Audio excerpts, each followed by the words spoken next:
Welcome into a Taco Tuesday edition of the Bettor Half Hour. I'm your host, Alex Monaco. You know how I do it. Trends, angles, trying to put some shekels in your pocket. We caught so many W's yesterday. We bought Liberty Bagels for everybody around here about last night. Nuggets versus the Warriors. This is a Warriors team that has won 16 straight playoff games against the Northwest Division. They're up double digits at half. Give me the Warriors, win the half, win the game. Put Curry 15 plus points if you want to lower that juice as well. I'm going to do it. I don't think three favorites win outright today. Dallas has been the better team, and Brunson balls out. I like Dallas here. I'm going to take them plus 5. I'm doing this. It's a cupcake parlay, but Golden State at home against the Nuggets gets it done. Doc Rivers hears the noise. He knows he can outcoach Nick Nurse. Forget about it. It's cash and I'm out of here.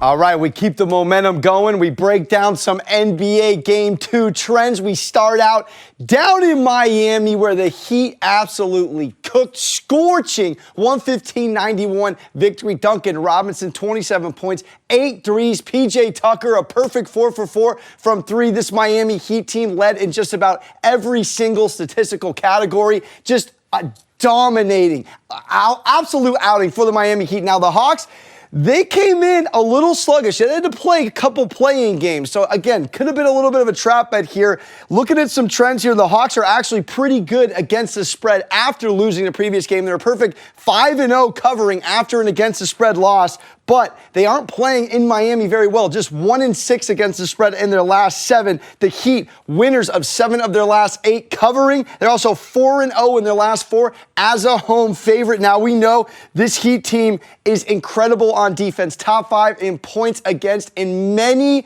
of these games throughout the NBA campaign. They've continuously played that Spoelstra defensive scheme. Under for Hawks games, 9-0 in their last 9 as a dog. It's hit 6 straight unders on Hawks first round playoff games, and the under for Hawks road games versus teams with a winning record, all 8-0 in their last 8. So taking Miami's D with those Hawks trends on the under could be a serious play here for under 219, which wasn't even sniffed in round 1. Moving on to the second matchup, we had an outright upset. There was no championship hangover for this T-Wolves Pat Bev team that went into Memphis, the second best team in the West and the number 1 cover against the spread as well as at home, and spanked them, sauced them. Absolutely phenomenal outing. We had 36 from Anthony Edwards, 29 from Karl Anthony Towns, over 20 plus from Beasley off the bench, and they held most of these role players for Memphis in check. Steven Adams didn't score. Jaren Jackson just 3 of 14. How about this? Edwards and Morant become the first opposing players in NBA playoff history to each score 30 plus at ages 22 or younger. Now, we know from and against the spread standpoint, the T-Wolves, not the best cover as of late, 1-5 against the spread in their last 6, following a straight-up win. They're also 0-4 covering when they score more than 125 the previous game. So this is the zigzag theory that I like to talk about, and it isn't my theory. I just know a guy who knows a guy. This is when a top 3 seed loses round 1 of the first game of the series and comes back. They're covering 28 and 16 top 3 seeds after losing the game 1 outright. Think about that as you flirt with Memphis, -6.5, keeping it moving. The Pelicans versus the Suns. Chris Paul just cooking.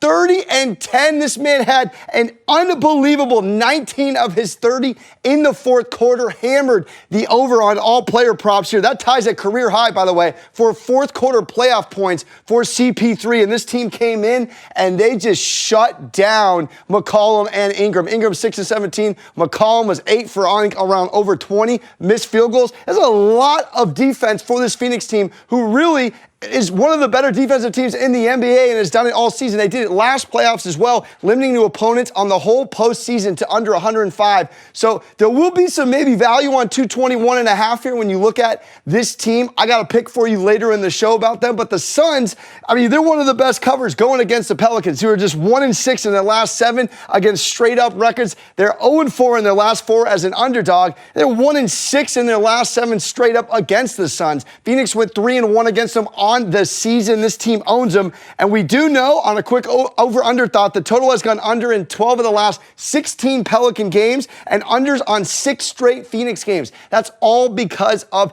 the Monty Williams defense that they lay out. And again, if you're getting 30 for CP, over 20 for Ayton and Booker, that is a recipe for success, especially when Bridges is going for double digits. McGee's giving you 7 off the bench, but I digress. As we switch to a little baseball here, we got the Blue Jays dancing against the Sox. We got Eovaldi going against Kikuchi. Kikuchi, 5.4 ERA in 3 1/3 innings in his first outing against the Yanks.